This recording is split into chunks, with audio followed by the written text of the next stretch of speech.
Greetings again. My mother's birthday is tomorrow and we still can't take my parents for dinner at Red Lobster like we had offered several months ago, so another birthday cake is in order. My mom requested a bit of a surprise for her birthday cake. She said not plain vanilla or chocolate birthday cake, maybe something fruity. So I'm going to try a fairly simple lemon cake. And I'm going to use the dinosaur cake pan that Sarah sent me. Thank you. I think I have almost all of the ingredients and infrastructure laid out. Like, look at me getting more and more professional all the time. First, I understand you mix the dry and wet ingredients separately. So, dry ingredients is 2 cups of flour. I think I can handle this. I can do 2 cups of flour. It's probably also worth noting that, it is 10:45 at night because it has been hot. There has been a heat warning in effect for our region for a few days, and I am baking Mom's birthday cake the night before her birthday, not for freshness reasons, but because it has just been too hot for baking. I am not paying attention to what I'm doing. This can only go strangely, but that's okay. But yeah, it has just been too hot for baking, so we have had to wait for the sun to set for it to cool down, and because it is the end of the month of May, the sun doesn't set until 9 o'clock, and it doesn't get cool enough to bake until 10:45 p.m. So if I seem tired, it is because I am tired, and if I don't seem quite as energetic and spunky as I usually do, it is because I am not as energetic or spunky as I usually am, because I am hot and I am tired. Did I just put 2 cups of flour in that bowl? That looks pretty close to 2 cups of flour. Okay, shut up, Whitney. Half a tablespoon of baking soda. That's a dry ingredient, pretty sure. And then 1 full teaspoon, yes, teaspoon of baking powder. I say yes teaspoon as if I was using a recite or as if I was checking something. Oops, making this up. But that is definitely a teaspoon. Oh, I get it. Okay, so like these fancy scoops, you put them into the thing and you get them full of the thing, and then you drag the lip of the thing across the lip of the other thing. I had no idea how tired I was until I started doing this. It comes out perfectly. Okay, we are done with these 2 things. I'm going to put them away. Oh yeah, I was going to say that I'm actually making a cake from scratch this time. Or at least more or less from scratch, as in not from a Betty Crocker or Duncan Hines boxed cake mix. But then Matt reminded me that I did not make the butter from scratch, and he does make butter from scratch, but I didn't ask him, so yeah, that's all of our loss. So it turns out those were all the dry ingredients. There were only 3 dry ingredients. The flour, the baking soda, and the baking powder, because somehow sugar is a wet ingredient. Is this true? This feels like it might be a trick, but I have read that, so I'm going to try it.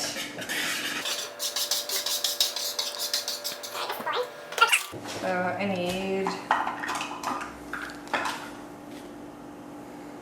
It's 1 cup. It's the same cup I was using before. Sugar. Yes? Is that so?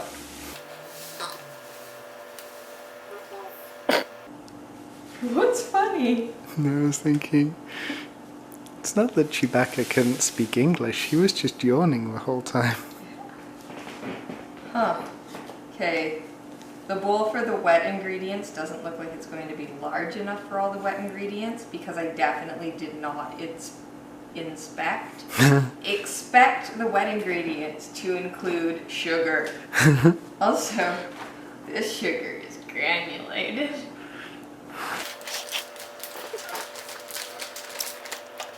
Yeah, but kinds of sugar. 3 eggs. That is all the eggs we have left, so that's lucky. Oh. Nothing. It definitely wasn't one of those trick eggs that has the bloody pits in it. Yeah. I have to fix something. I think this is supposed to be a fairly dense, heavy, creamy lemon cake because it has a cup of buttermilk in it and also butter. Yeah. There is a cup of buttermilk. Oh, I was totally supposed to beat the eggs into the sugar before adding the buttermilk. Hey, how badly could it go?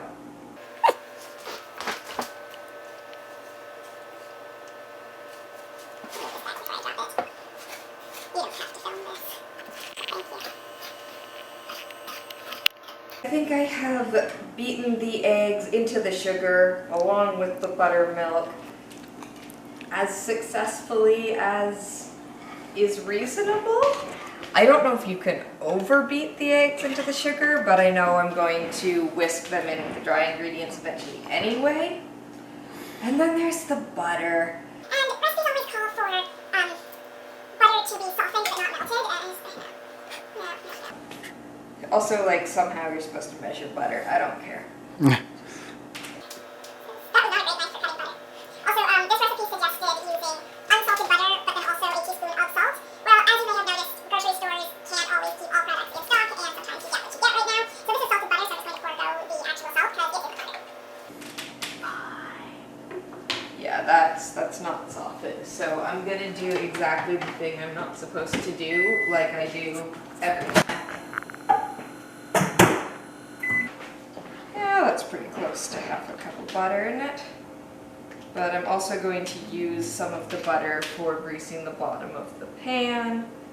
So, majestic. Okay, I have set the oven to preheat to 350 degrees.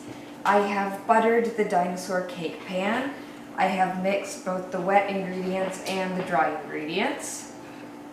So to recap, the dry ingredients were approximately 2 cups of flour, half a teaspoon of baking soda, a full teaspoon of baking powder, and then the wet ingredients were 1 cup of sugar, 1 cup of buttermilk, 3 large eggs, a quarter or a half a cup of butter.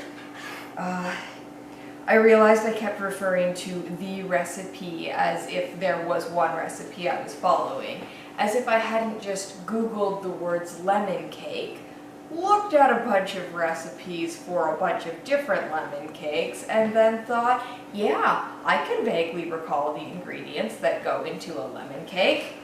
So, I don't know, I hope I got everything.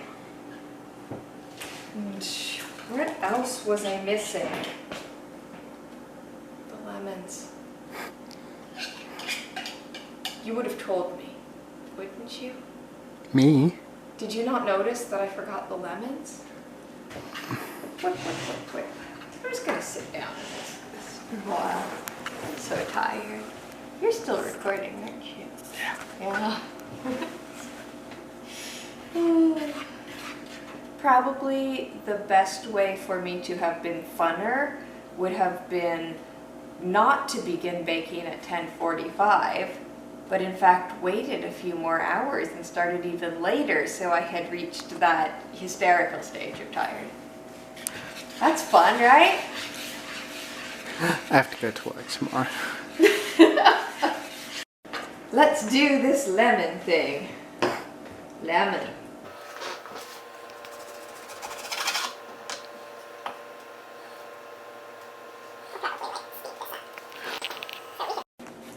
I think I have squeezed as much lemon juice as I'm going to get out of this half of the lemon. And this was an impressively juicy lemon, so I think I'm just going to use this half in the batter, and I will save the other half for the icing, probably. I'm also making an attempt at grating lemon zest. And again, I think I probably got about as much as I'm gonna get off of this. There's probably a much more professional tool to use for grating lemon zest, but you know how this goes. So yeah, I'm gonna call it a day on this lemon and salvage the pulp from my hands and then strain it. Thank you again to Andy and Kate who sent the strainers.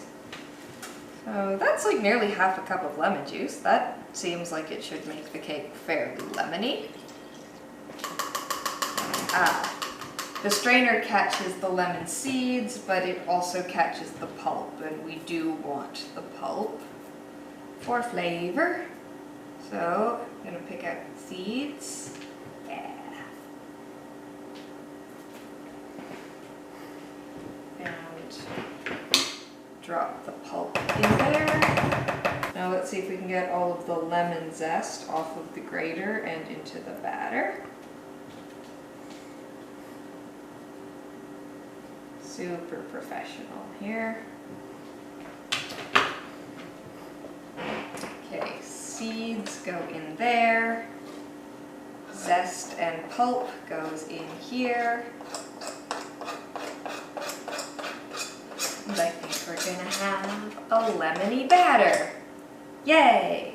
The batter looks like cake batter, and it smells like cake batter, and I think I have whisked it smooth enough. So, yeah, I'm gonna ladle it in and hope it goes well.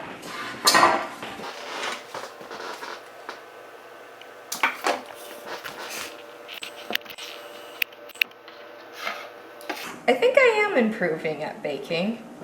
I mean, I was just, you know, looking at the kitchen table and thinking I can wipe this clean easily, and looking at the rest of the kitchen and thinking I'm not making nearly as much of a mess as I used to. Does that make you good at baking? I don't know. That's a very good question. Weigh in the comments. Like and share if you agree. Yeah. Your baking name is the last thing you baked and your password.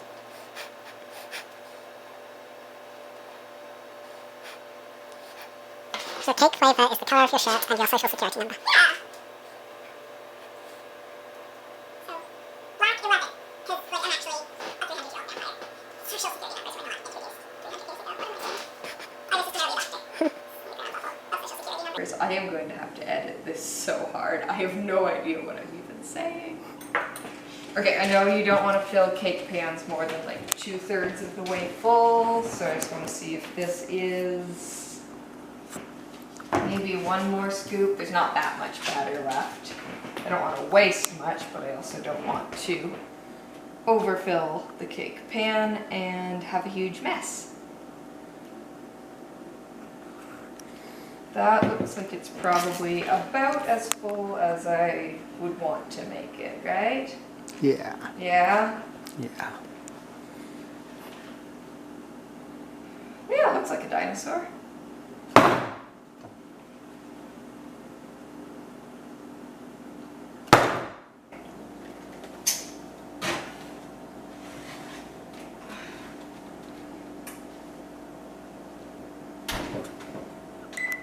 Let's decorate a dinosaur cake.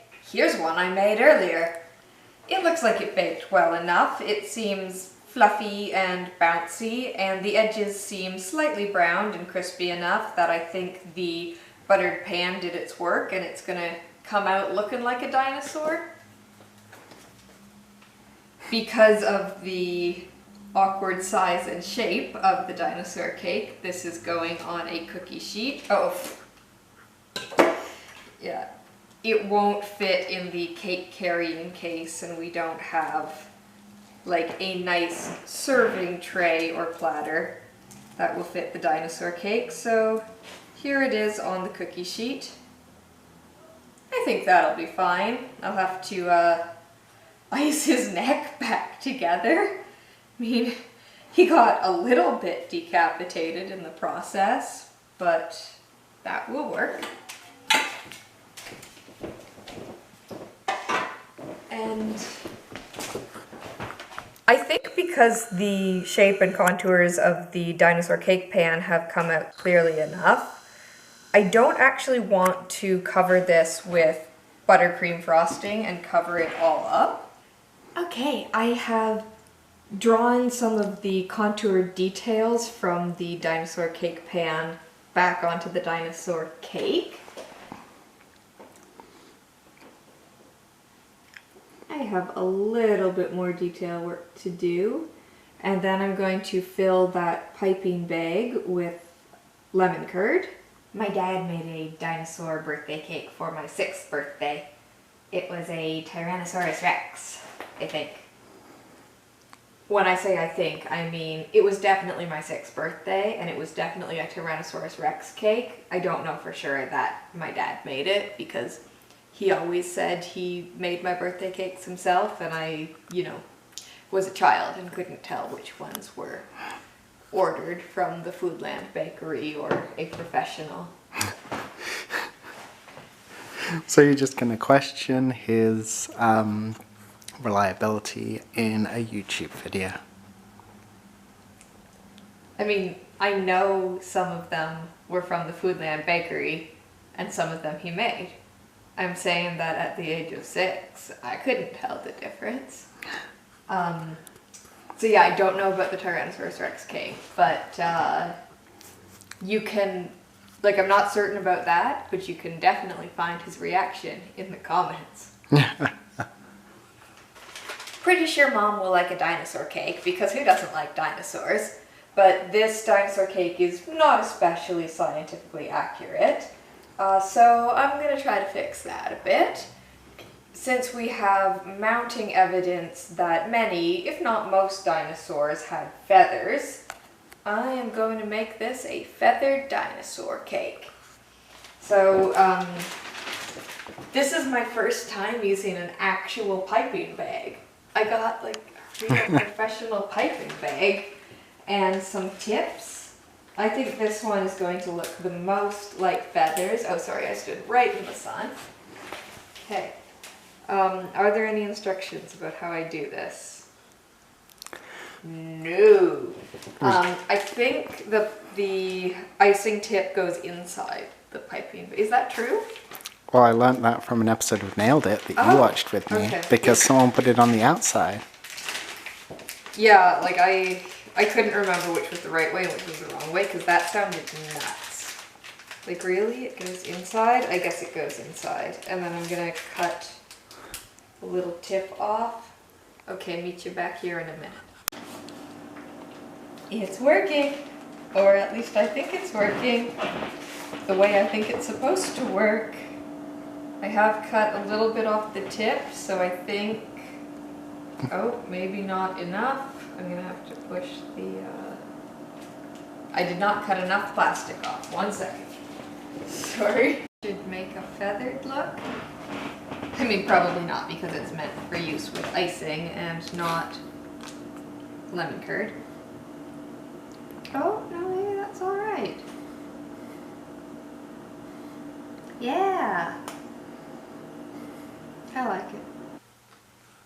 Using the piping bag is pretty fun, but I will also note uses quite a bit of arm strength. I don't think I was expecting my arms to be quite so tired. But yeah, I think this is a feathered lemon dinosaur. Only the base of the feet that I can see. Oh yeah, we tried that. You think those would have been feathered too? Well, I think they'll taste better if we assume they were.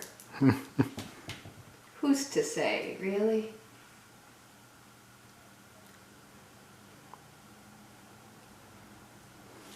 Okay.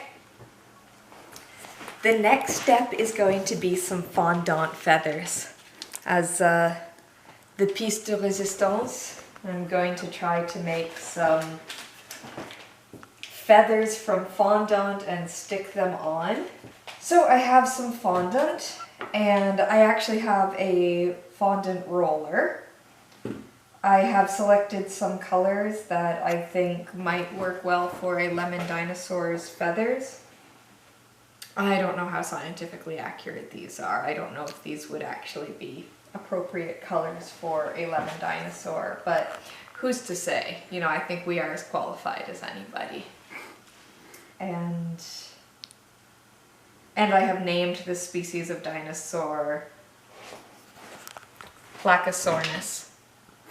This is a Plakousornis, which again I am as qualified to do as anybody, I believe. Okay, see you in a few minutes for the fondant. I have kneaded a clump of white fondant, and I think cornstarch is the starch that you use to keep it from sticking to everything. Is that good? So I've put some cornstarch on this wax paper, and my hands, and the rolling pin. So now it's gonna work normally and not, oh no. Not do the funny thing it did earlier. Or maybe it is, we'll see. Oh no. Oh no. You just keep turning it? Is that what you do? Yeah. Okay. Ah, I want it fairly flat. I want to cut feather shapes from the fondant.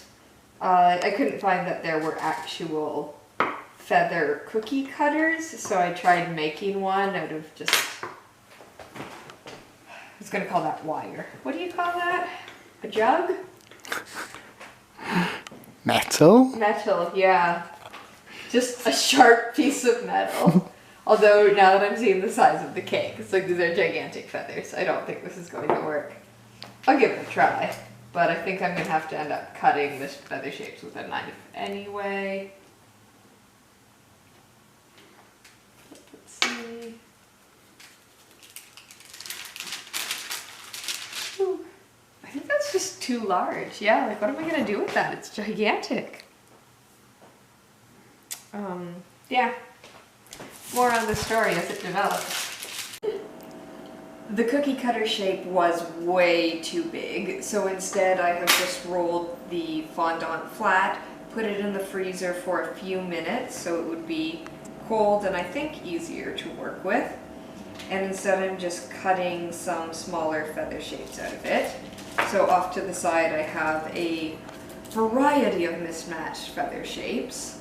And if you're looking at these and thinking that these feathers do not correspond to any known species of animal, living or extinct, congratulations, you're right.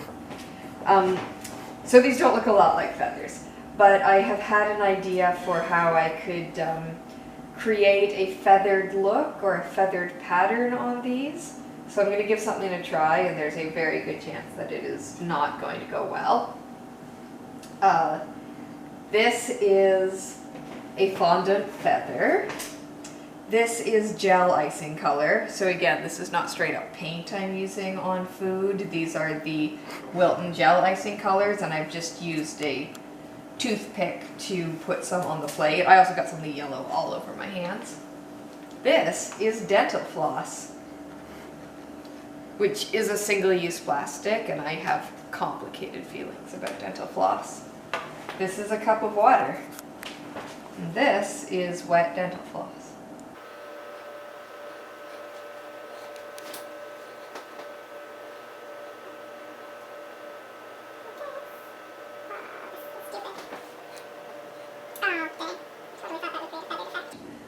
Maybe not the dental floss. I might need to find a string with more texture to it.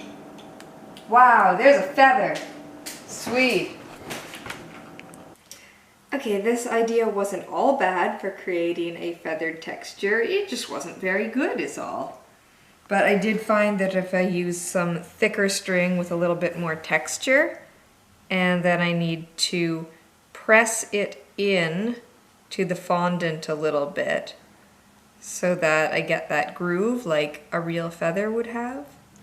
Then roll it out one way and roll it out the other way, and it's still not very good. Look at that. So I have been putting some feathers on the cake already, but I mean, one thing I didn't think of is that lemon curd and fondant aren't playing very nicely together, so for the most part the feathers are just sliding off. Poor little fellow can't really shake his tail feathers without them just falling right off. So I'm just going to stick a few more of these feathers around the cake, and then we're going to get going. Just like feathers, right? Just like feathers. Oh my gosh. Can I add a couple more of those? Okay, this is like stuck in the lemon curd. Please stop.